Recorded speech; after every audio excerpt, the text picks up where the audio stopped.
Maraming pinagmamalaki ang Laguna. Kaya, tara na mga biyahero, bisitahin naman natin ang Lumban.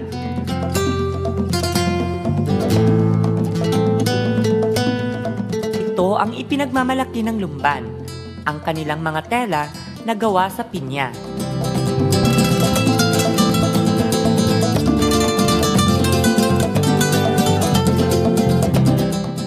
Alam mo ba, Angelo and Francine, na ang Lumban daw ay isa sa embroidery capital.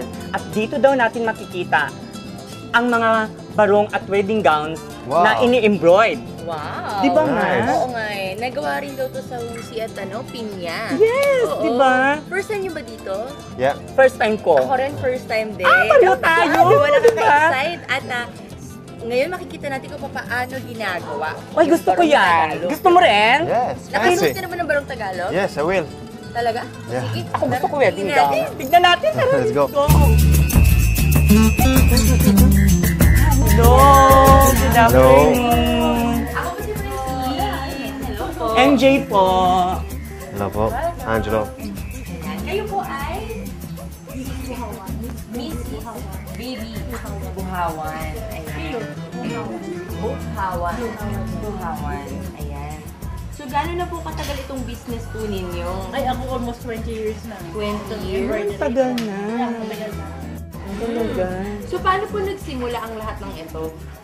Actually, from Albay ako, wala akong idea kung anong gagawin ko pagdating dito sa Lumban.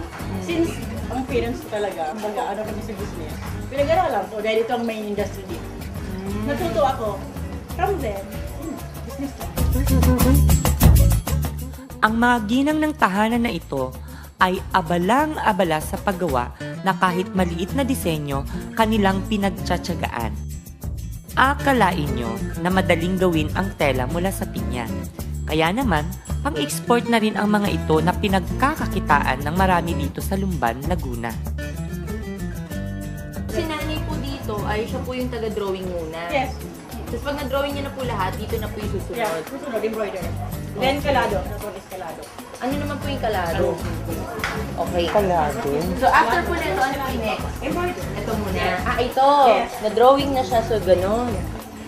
Naku. Kamusta na ang ano mo, mata mo, nanay? Ano po bang grado ng mata natin? Mababa pa naman. Marunong ka ba magganyan? Hindi kasi ng elementary kung may ganyan-ganyan kami, di ba? Embroid. Ang hirap talagang grabe ang ano. Di ba nga? Yung material na everything made by hand. How long? From the material, hand woven in a clan, here also embroidery, hand. So everything made by hand. So, how long did it take to make like a whole barong? If you in Pichera, it takes 1 week. 1 week. Wow. To finish, yeah. It takes 1 week. Oh, 1 week na. Hindi rush yun. Pag rush, Pag 3 to 4 days. 3 to 4 days. okay, di ba? O magpagawa na tayo, di ba?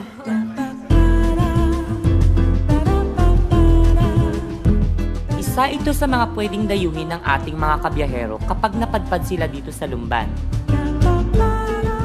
At kami mga biyahero, hindi nagpapahuli sa pagpili ng souvenir na pwede naming maiuwi.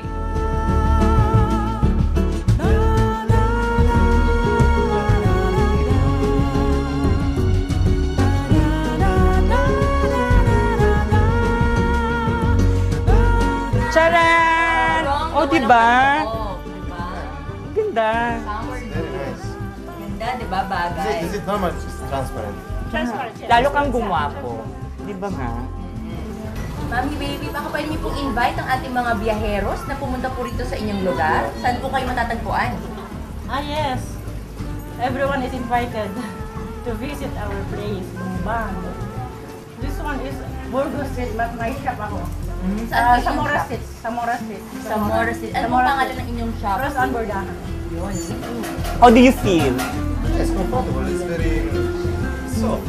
Okay, let's go. Iuwi na natin yan. Meron pa tayong dapat huwag kalimutan mga biyahero. Pero mamaya na yan sa patuloy ng ating pagbiyahe dito sa Laguna,